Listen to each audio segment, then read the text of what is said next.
Medium wave 292.4 metre यानी 1026 kilohertz पर हम आकाशवाणी के इलाहाबाद केंद्र से बोल रहे हैं। प्रस्तुत है भारत के प्रथम प्रधानमंत्री पंडित जवाहरलाल नेहरू की पुण्यतिथि पर विशेष रूपक युग द्रष्टा पंडित नेहरू। आलेख डॉक्टर सचिन शर्मा का है।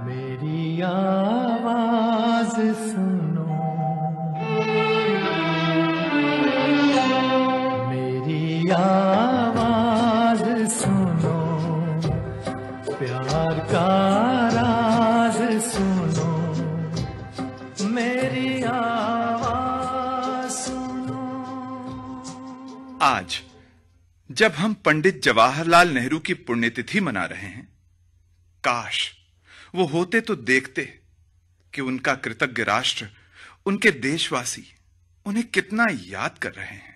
मेरे बाद कुछ लोग मेरे बारे में सोचें तो मैं चाहता हूं कि वे कहें, ये एक ऐसा आदमी था जो अपने पूरे दिल दिमाग में हिंदुस्तान से और हिंदुस्तानियों से मोहब्बत किया करता था, और हिंदुस्तानी लोग भी उसकी खामियों को भुलाकर उससे बेहद अजहद मोहब्बत करते थे। मैंने एक फूल जो सीने पे सजा रखा था, उसके पर्दे में तुम्हें दिल से लगा रखा था जुदा सबसे मेरे इश्क का अंदाज सुनो, मेरी आवाज सुनो, प्यार का राज सुनो। पंडित नेहरू भारतीय जनमानस से अपने जुड़ाव को मन की अतल गहराइयों तक पल पल महसूस करते रहे। अपनी वसीयत में उन्होंने लिखा है, मुझे भारत की जनता से इतना प्यार मिला है कि मैं उसका बहुत थोड़ा हिस्सा भी लौटा नहीं सकता, क्योंकि मैं उससे अपने को, अपनी जनता और उसके प्यार के काबिल बनाए रख सकूंगा। पंडित नेहरू अपनी जनता और उसके प्यार के सुपात्र बने रह सके, इसके पीछे उनका अपना वही सहज प्यार था जो उन्होंने सर्वसुलभ रहकर उसे दिया। अपनी जनता से उनका जुड़ाव कितना गहरा और विश्वसनीय था, इसके लिए उनके प्रधानमंत्री काल की टेलीफोन डायरेक्टरी देखें, जिस पर स्पष्ट लिखा रहता था, नेहरू जवाहरलाल, प्रधानमंत्री भारत सरकार, निवास 32312, कार्यालय 32160। और तब सीधे फोन किया जा सकता था अपने प्रधानमंत्री को। हर सुबह नाश्ते के बाद वो जब बाहर बाग में निकलते, अपने प्रधानमंत्री से बातें करने को लालायित और आतुर लोगों की भीड़ वहाँ उनकी प्रतीक्षा कर रही होती थी। और ऐसा शायद ही कभी हुआ हो कि पंडित नेहरू ने अपने व्यस्ततम क्षणों में से कुछ क्षण इन अपने आतुर लोगों के लिए न निकाले हों। और उनके जीवन का, भारत के इतिहास का जब सबसे सुनहरा दिन आया तो 14 अगस्त 1947 की अर्धरात्रि में अपनी इसी जनता की सुरक्षा और सुख समृद्धि के लिए उन्होंने व्रत लिया। Long years ago, we made a tryst with destiny, and now the time comes when we shall redeem our pledge, not wholly or in full measure, but very substantially. At the stroke of the midnight hour, when the world sleeps, India will awake to life and freedom. अपनी इस प्रतिज्ञा को अमेरिकी कवि Robert Frost की एक कविता की पंक्तियों के माध्यम से वो आजीवन नहीं भूले। The woods are lovely, dark and deep, but I have promises to keep, and miles to go before I sleep, and miles to go before I sleep. और दूर जाना है मीलों सोने से पहले, मीलों सोने से पहले। कव्या क्रांति दर्शिना को हम माने या न माने, लेकिन पंडित नेहरू की विलक्षण प्रतिभा और अगाध कार्य क्षमता को भारत कोकिला श्रीमती सरोजनी नायडू ने 1929 में ही पहचान लिया था, जब वो कांग्रेस के अध्यक्ष चुने गए थे। मैं कल्पना नहीं कर सकती कि समूचे भारत में तुम्हारे पिता से अधिक गर्व का अनुभव करने वाला और तुमसे अधिक भार का अनुभव करने वाला कोई और व्यक्ति होगा। मैं समान मात्रा में उनके गर्व और तुम्हारी वेदना दोनों का अनुभव करती रही हूँ। मैं रात में बहुत देर तक जागकर अपने उन शब्दों की सार्थकता के बारे में सोचती रही हूँ जो मैं अक्सर तुम्हारे बारे में कहा करती थी कि तुम्हारे भाग्य में एक शानदार शहादत पदी है। चुनाव के बाद जब तुम्हारा भव्य अभिनंदन किया जा रहा था तो तुम्हारे चेहरे को देखते देखते मुझे लगा मानो मैं एक साथ ही राज तिलक और सूली का दृश्य देख रही हूँ। वास्तव में कुछ परिस्थितियों और अवस्थाओं में आज वो एक दूसरे से अभिन्न हैं और लगभग पर्यायवाची। ये दोनों आज तुम्हारे लिए विशेष रूप से एक सी है, क्योंकि अपनी आत्मिक क्रिया में तुम बहुत ही संवेदनशील और परिष्कृत हो। इसी तरह भारत कोकिला सरोजनी नायडू ने 1939 में अपनी शुभकामनाएं भेजते हुए नेहरू जी को लिखा, तुम्हारे जीवन की पहली आधी शताब्दी इतिहास, गीत और गाथा बन चुकी है। मेरी कामना है कि उत्तरार्ध के प्रारंभिक वर्षों में ही तुम्हारे स्वप्न और कल्पनाएं पूर्ण हो और मानव प्रगति के इतिहास में तुम्हारा नाम महान मुक्तिदाताओं की सूची में अमर हो जाए। तुम वो भाग्य पुरुष हो जो भीड़ के बीच में भी अकेला रहने के लिए जन्म लेता है, जिसे लोग बेइंतहा प्यार करते हैं पर समझते बहुत कम। जो मेरी तरह जिया करते हैं कब मरते हैं, थक गया हूँ मुझे सो लेने दो, रोते क्यों हो, सो के भी जागते ही रहते हैं, जाबाज सुनो। आज जब न भारत कोकिला है और न भाग्य पुरुष पंडित नेहरू, लेकिन ये शुभकामनाएं अक्षरशः सत्य हो चुकी है। 1939 के पूर्व में आधी शताब्दी इतिहास, गीत और गाथा बन चुकी है। उत्तरार्ध के प्रारंभिक वर्षों में ही पंडित नेहरू के स्वप्न और कल्पनाएं पूर्णता को प्राप्त और उनका नाम मानव प्रगति के इतिहास में मुक्तिदाताओं की सूची में अमर हो चुका है। लेकिन भारत कोकिला की अंतिम कामना कि तुम वो भाग्य पुरुष हो जो भीड़ के बीच में अकेला रहने के लिए जन्म लेता है, जिसे लोग बेइंतहा प्यार करते हैं पर समझते बहुत कम है। हमने उन्हें बेइंतहा प्यार किया, लेकिन सचमुच तब समझा बहुत कम था, ना के बराबर। उनकी आत्मीयता से तब हम इतने अभिभूत रहे कि समझने का अवसर ही कहां मिला। आज भी पूरी शताब्दी में विस्तीर्ण उनका व्यक्तित्व और कृतित्व निरंतर विशालतर होता दिखता है। आशा और संभावनाओं के नए क्षितिज प्रकाशमान होते जा रहे हैं। तब हम उन्हें कैसे समझ सकते थे? उनका ठीक ठीक और निरपेक्ष मूल्यांकन कैसे कर सकते थे? मुझे तो ऐसा भी लगता है कि जो कार्य पंडित नेहरू ने किया उस समय उसे और कई लोग कर सकते थे। उस चरित्र का निर्वाह और कई पात्र कर सकते थे। उतनी चारुता से नहीं तो भी कम से कम उतनी और कदाचित दक्षता से। किंतु जो पंडित नेहरू ने किया, जो कुछ कहा, उसे कोई दूसरा व्यक्ति उतनी तत्परता से और उतनी आकर्षक विश्वसनीयता से नहीं कर या कह सकता था। इस पर भी आश्चर्य ये कि उनकी कही हुई बात या उनके किए हुए कर्म का उतना महत्व नहीं था जितना उनकी उपस्थिति का, इस बात का कि उस संघर्ष में वो भी साथ में हैं। उनकी तो उपस्थिति ही मानो रक्षा कवच थी। राष्ट्रव्यापी राजनीतिक आंदोलन जिसमें बहुसंख्यक भाग लेते हैं, सर्वथा शुद्ध उद्देश्यों के पीछे नहीं चलते।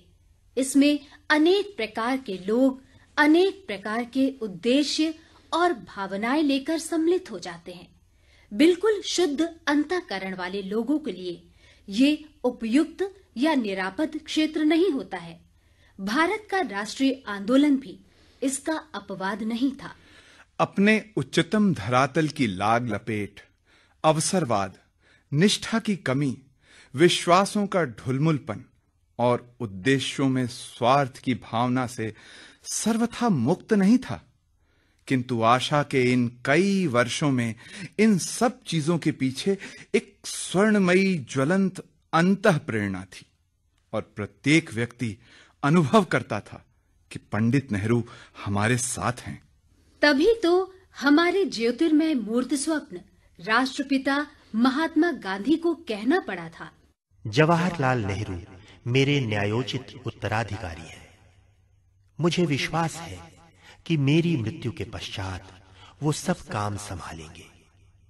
बहादुरी में कोई उनसे बढ़ नहीं सकता और देश प्रेम में कौन उनसे आगे जा सकता है। कुछ लोग कहते हैं वे जल्दबाज और अधीर हैं। यह तो समय का एक विशिष्ट गुण है। फिर जहां उनके जीवन में एक वीर योद्धा की तेजी और अधीरता है, वहां एक राजनीतिज्ञ का विवेक भी तो है। निसंदेह वो अपनी परिस्थिति से बहुत आगे सोचने वाले स्फटिक मणि की भांति पवित्र है। उनकी सत्यशीलता संदेह से परे है। वह अहिंसक और अभिनंदनीय योद्धा है। मैं हमेशा से कहता आया हूं, अगर मेरा वारिस कोई है तो वो राजा जी नहीं, सरदार वल्लभ भाई नहीं, जवाहरलाल है। वह जो जी में आता है बोल लेता है, मगर काम मेरा ही करता है।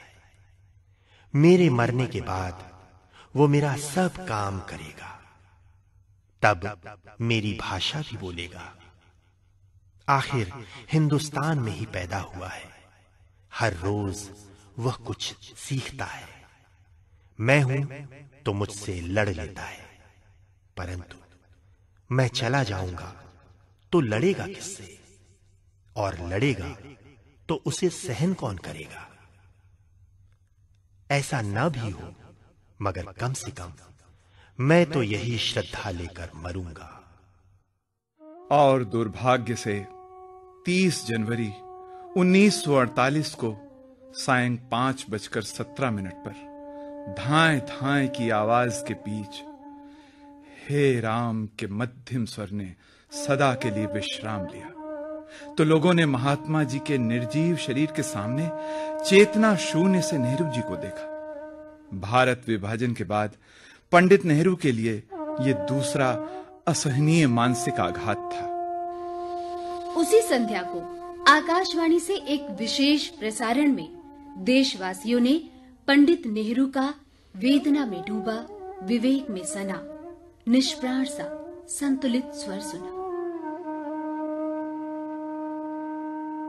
Friends and comrades, the light has gone out of our lives and there is darkness everywhere, and I do not quite know what to tell you and how to say it.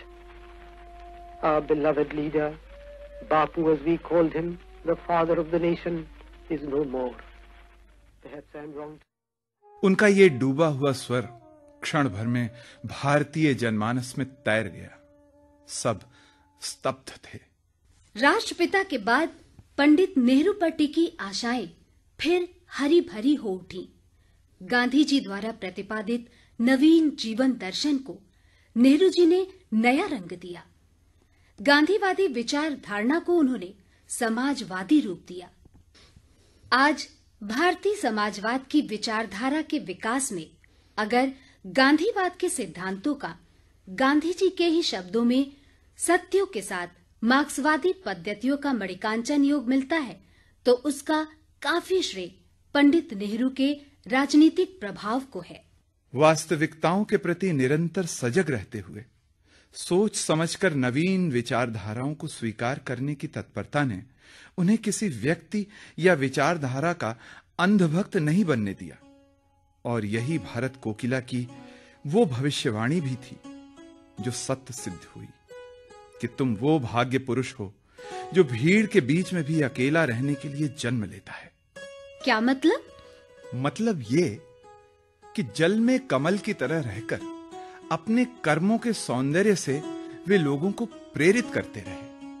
आज जब हम उनके व्यक्तित्व और कृतित्व का पुनर्मूल्यांकन कर रहे हैं, तो हमारे सामने इतनी बातें स्पष्ट हो गई हैं। निश्चय और अनिश्चय की अंधेरी गुफाएं आलोकित हो उठी हैं कि हम यथार्थ को साफ साफ और विश्वास के साथ देख सकते हैं और अनिर्णय की समस्या का निष्कंप धैर्य के साथ सामना कर सकते हैं।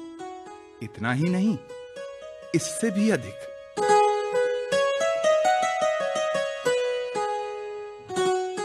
आज जितने विशेषण पंडित नेहरू के साथ जुड़ने के लिए लालायित हैं, कदाचित कम महापुरुषों को ये सौभाग्य मिला है। गुरुदेव रवींद्र ने उन्हें ऋतुराज कहा, महादेव भाई ने ग्रीक फिलोसफर, एमन डे बेलेरा ने उन्हें आजादी का पर्याय माना, तो स्टीफन स्पेंडर ने एकमात्र सुसंस्कृत राजनीतिज्ञ, पंडित गोविंद बल्लभ पंत ने उन्हें भारतीय स्वतंत्रता संग्राम की प्रतिमूर्ति कहा। सरदार वल्लभ भाई पटेल ने महान कृतित्व के भव्य इतिहास की खुली पोथी के रूप में उनकी चर्चा की, तो डॉक्टर सर्वपल्ली राधाकृष्णन ने उन्हें महान आदर्शों का निर्भीक समर्थक बताया। एडगर स्नो ने उन्हें विश्व के सबसे बड़े लोकतंत्र का निर्माता कहा। किसी ने उनमें महान साहित्यकार के दर्शन किए, तो किसी ने महान इतिहासकार और संस्कृति कर्मी के। पंडित नेहरू पेशेवर इतिहासकार नहीं थे, लेकिन उन्होंने इतिहास में सत्यम ब्रुयात की वकालत की। उनके विचार से अतीत, वर्तमान और भविष्य को अलगाकर नहीं देखा जा सकता। उनका संबंध अविभाज्य है। पंडित नेहरू ने विश्व इतिहास की झलक और भारत की खोज में तथ्यों को विश्वव्यापी परिप्रेक्ष्य में रखकर देखा, ताकि वे बेहतर ढंग से समझ में आ सके। उनकी वैज्ञानिक इतिहास दृष्टि का बड़े बड़े इतिहासकार आज भी लोहा मानते हैं। जब पंडित नेहरू की जीवनी प्रकाशित हुई, तो विश्व के जीवनी साहित्य में एक तहलका मच गया। सुप्रसिद्ध चित्रकार श्रीमती अमृता शेरगिल ने लिखा, आमतौर पर जीवनी और आत्मकथाओं को मैं नापसंद करती हूँ। उनमें झूठ की भनक होती है, परंतु मेरा विश्वास है आपकी आत्मकथा मुझे पसंद आएगी। आप में ये कहने की क्षमता है कि पहले पहल जब मैंने समुद्र को देखा, जबकि दूसरे लोग कहेंगे पहले पहल जब समुद्र ने हमारे दर्शन किए। गुरुदेव कविवर रवींद्र ने लिखा, मैंने तुम्हारी महान पुस्तक अभी अभी समाप्त की है। तुम्हारी सफलता से अत्यंत प्रभावित हूँ और उस पर गर्व अनुभव करता हूँ। उसके समस्त विवरणों के पीछे मानवता की वो गहरी धारा प्रवाहित है जो तथ्यों की गुत्थियों को पार करके हमें उस व्यक्ति तक पहुंचा देती है जो अपने कर्मों की अपेक्षा अधिक महान और अपने आसपास के वातावरण की अपेक्षा अधिक सत्य है। प्रख्यात समीक्षक, साहित्य शिल्पी डॉक्टर हुमायूं कबीर ने पंडित नेहरू की पुस्तकों को पढ़कर चिंता व्यक्त करते हुए लिखा था कि भारत ने एक महान राजनेता पाने में संभवतः महत्तर लेखक खो दिया है। वैज्ञानिक विकास के शिवत्व का ये सृष्टा जीवन का अनन्य दृष्टा कवि भी था। ऐसा कवि जो सदा से कवियों का आलंबन रहा। भावलोक के इस नायक की साहित्य लोक में अपनी निराली ही गरिमा थी। राष्ट्र कवि मैथिली शरण गुप्त ने जब गाया, देती रही रत्न धन जन के, तू मुझको चिरकाल से, देगी आज प्रसाद रूप का प्रभु पूजा के थाल से। पुण्य भूमि यह सुन जगती से, बोली वचन रसाल से, मेरा सा तेरा आंचल भी भरे जवाहरलाल से। डॉक्टर शिवमंगल सिंह सुमन ने कमला नेहरू और पंडित नेहरू के अंतिम अवशेषों के सम्मिलित प्रमाण की गौरव गाथा मिट्टी की बारात काव्य रूपक के माध्यम से प्रस्तुत की। महाकवि पंडित सुमित्रानंदन पंत और महाप्राण निराला से लेकर जन कवि नागार्जुन तक अनेक कवियों ने पंडित नेहरू पर कविताएं लिखी। रामकृष्ण दास और कवियत्री महादेवी वर्मा ने इश्क ने गालिब और जवाहर भाई शीर्षक से कालजयी रेखाचित्र लिखे, तो मुक्तिबोध ने नया खून और सारथी जैसे पत्रों में लेख लिखे। राष्ट्रकवि दिनकर और कथाकार मोहन राकेश के अलावा नोबेल पुरस्कार से सम्मानित रोमियो रोला जैसे प्रख्यात विचारक ने भी अपनी डायरी में अनेक जगह पंडित नेहरू की चर्चा की। फिल्म जगत के सर्वाधिक चर्चित व्यक्तित्व चार्ली चैपलिन ने अपनी आत्मकथा में पंडित नेहरू से मुलाकात की चर्चा बहुत ही महत्व के साथ की। उनके निर्देशन में जब साहित्य अकादमी की स्थापना हुई तो साहित्य इतिहास श्रृंखला में प्रकाशित पहले ग्रंथ हिस्ट्री ऑफ बंगाली लिटरेचर की भूमिका पंडित नेहरू ने लिखी।